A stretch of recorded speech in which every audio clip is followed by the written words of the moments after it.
انا جبت لكم النهارده فيديو مسيف خالص، هم مسيفين خالص يعني اللي هو مش محتاجين اي حاجه، هو الناس مسيفه. فتعالوا نراستر معاهم عشان مش نافع. تعالوا نخش الراستر. انا جيت اهو يا حبيبتي. خلاص احمد جه هو يا ماما. سلام. انت واقف ليه يا حبيبي؟ لا يا حبيبتي، ما انا عايز امشي بسرعه عشان الحق البنك قبل ما يقفل. طب مش هتعدهم طيب؟ طب انت لا. مش واخده بالك ان الصوره ثابته مش متحركه؟ مش واخده بالك؟ ما تحسي باي حاجه، مفيش اي احساس بالموضوع اللي الصوره جايه PDF؟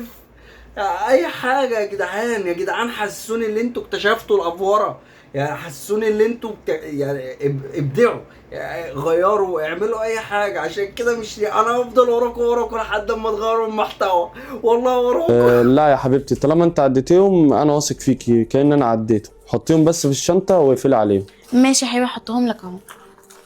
حطيتهم، اهم حاجه عشان ما تتاخرش. ماشي يا حبيبتي، يلا باي. يلا يا اسطى عشان ما يتأخر، انا مستنيك. ما تتأخر، ما تكتشفوش يا جدعان، انا كنت معاهم في الفيديو.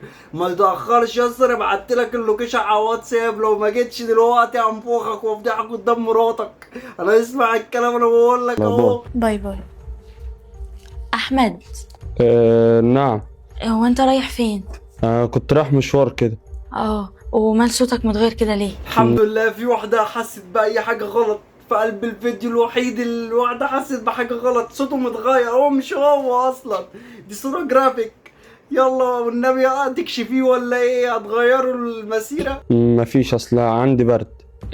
طب تحب اغير هدومي واجي معاك؟ لا ما تتعبيش نفسك، انا هروح وهاجي بسرعه. طب هي فين شهد؟ شاهد جوه، ادخلي لها. طيب. طب ايه يا حاجة، انت كمان ما خدتيش اي بالك؟ يعني خدت بالك من الصوت، مش واخدة بالك من الصورة اللي معوجة دي؟ ايه يا جدعان، ده احنا جمال قوي، الله اكبر علينا، ده احنا مكاننا مش هنا. امال فين يا معلم؟